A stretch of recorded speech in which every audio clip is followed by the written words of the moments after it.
तो रूस और यूक्रेन की जंग का आज 85वां दिन है। रूस ने एक और जहां यूक्रेन के मारिउपोल समेत कई इलाकों पर कब्जे का दावा किया है, तो वहीं दूसरी तरफ कुछ इलाके ऐसे भी हैं जहां रूस को बैकफुट पर आना पड़ा।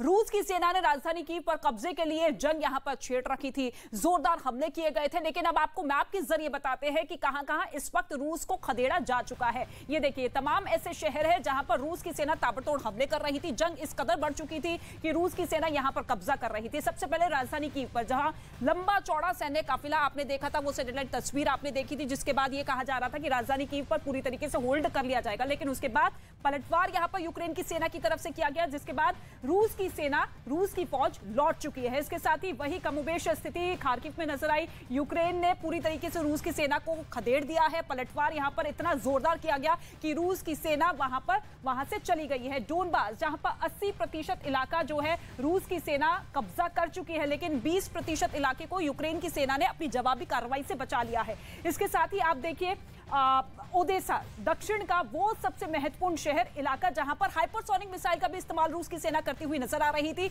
लेकिन इसके बावजूद यूक्रेन की सेना ने जबरदस्त पलटवार किया। जवाबी कार्रवाई यहां पर देखने को मिली। ऐसे में कुछ हिस्सों पर तो रूस की सेना कब्जा करने में कामयाब रही, लेकिन बाकी हिस्सों से यूक्रेन की सेना ने रूस की सेना को खदेड़ दिया है। तो ये तमाम ऐसे इलाके हैं जहां पर रूस की सेना कब्जा तो कर रही थी, लेकिन अब फिलहाल बैकफुट पर आती हुई नजर आ रही है। यहां से रूस की सेना को खदेड़ा जा चुका है।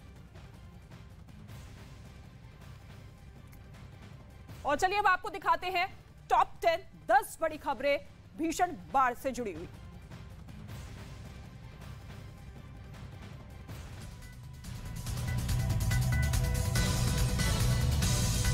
मई की गर्मी के बीच देश के कई जिलों में बाढ़ से बेहाल। असम में लगातार हो रही बारिश ने मचाई तबाही। 29 जिलों के 7 लाख से ज्यादा लोगों पर मुसीबत। मौसम विभाग ने और भी भारी बारिश की चेतावनी दी। असम में बाढ़ से 2 लाख से ज्यादा लोग प्रभावित। कई इलाकों से लोगों ने किया पलायन। मदद के लिए पहुंची एनडीआरएफ की टीम। असम से बाढ़ से नागांव के कई रिहायशी इलाकों में भरा पानी। मकान, दुकान पानी में समाये, लोगों का जीना हुआ मुहाल। असम के कछार, बाढ़ के बीच सेल्फी लेने की सनक एक बच्चे को मौत के मुंह में ले गई। गनीमत यह रही कि वक्त रहते बच्चे का रेस्क्यू कर बचा लिया गया और उसकी जान बच गई।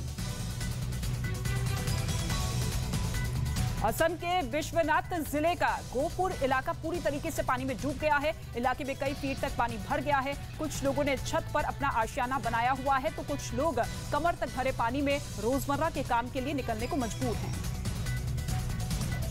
अरुणाचल प्रदेश और असम में हो रही लगातार बारिश से ब्रह्मपुत्र नदी उफान पर।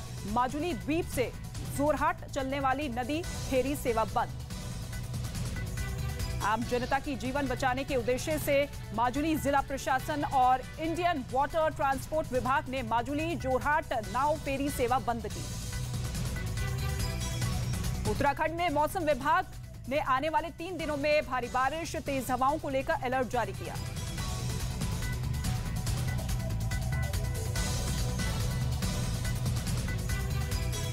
केरल के कोच्चि में भी बारिश के बाद निचले इलाके में पानी भर गया है। कई जगहों पर घरों में भी पानी घुस आया है। त्रिपुरा के अगरतला में भारी बारिश से सड़कें पानी से भर गई, जिसकी वजह से लोगों को काफी मुश्किलों का सामना करना पड़ा।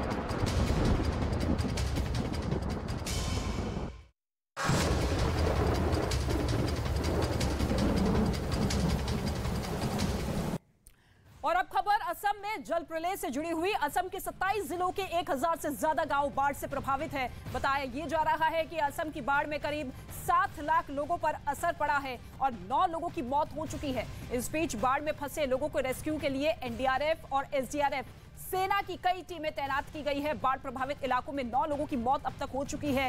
एसडीआरएफ, एनडीआरएफ की टीम लगातार युद्ध स्तर पर रेस्क्यू ऑपरेशन चला रही है। असम के होजाई जिले की ये तस्वीर आप देखिए, पूरा का पूरा जो इलाका है पानी में समा चुका है, डूब चुका है। और ऐसे में राहत शिविरों में भी लोगों के पहुंचने की जो बातें सामने आ रही है, वो जगह अब कम पड़ती हुई नजर आ रही है। अब सेना की मदद ली जा रही है, हेलीकॉप्टर्स के जरिए लोगों को एयरलिफ्ट करने की कोशिश है ताकि उन्हें सुरक्षित स्थानों पर पहुंचाया जा सके। लेकिन दूसरी ही तरफ ये स्थिति जो कि हर साल पैदा होती हुई नजर आ रही है, जहां पर आम लोगों की जिंदगी पूरी तरीके से बेबस है।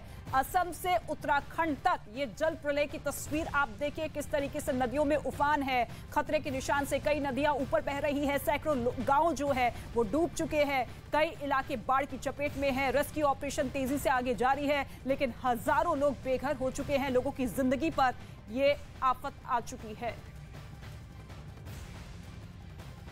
और असम में सिर्फ निचले इलाकों में ही नहीं बल्कि हाईवे भी पानी में डूब गए हैं। हर तरफ सिर्फ पानी ही पानी दिखाई दे रहा है।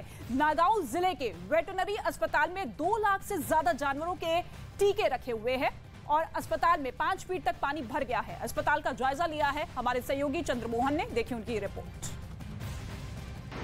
असम में लगातार हुई भारी बारिश से नदियां उफान पर है और कई ऐसे जिले हैं जहां पर पानी भर गया है, बाढ़ आ गया है, जिसकी वजह से लोगों को काफी परेशानियों का सामना करना पड़ रहा है।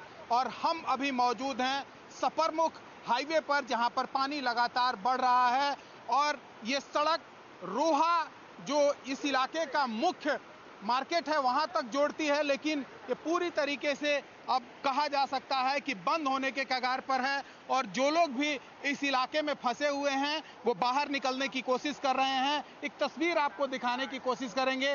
सामने वेटनरी हॉस्पिटल है और इसमें इंजेक्शन रखा हुआ है, लेकिन क्योंकि यहाँ पर 5 फीट से ज्यादा पानी हो गया है, इसलिए वहां तक जाने में लोगों को काफी परेशानियों का सामना करना पड़ रहा है। और अगर यह इंजेक्शन बाहर नहीं निकला या वैक्सीन बाहर नहीं आया तो पूरी तरीके से बर्बाद हो जाएगा।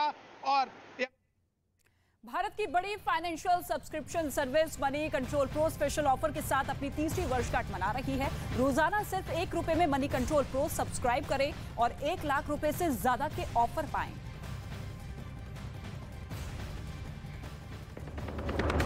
आरजेडी प्रमुख लालू प्रसाद यादव और उनके परिवार वालों पर सीबीआई की छापेमारी। बिहार, मध्य प्रदेश और दिल्ली के 17 ठिकानों पर छापा। सीबीआई ने रेल मंत्री रहते हुए पैसे और जमीन के बदले नौकरी देने का दर्ज किया है मामला।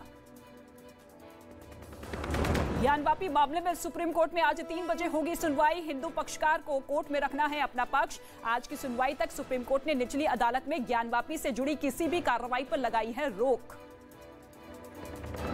कांग्रेस नेता नवजोत सिंह सिद्धू ने सरेंडर के लिए मांगा 1 हफ्ते का वक्त, बीमारी का दिया हवाला। सुप्रीम कोर्ट में आज याचिका दायर कर जल्द सुनवाई की मांग करेंगे। कल कोर्ट ने सुनवाई थी 1 साल की सजा।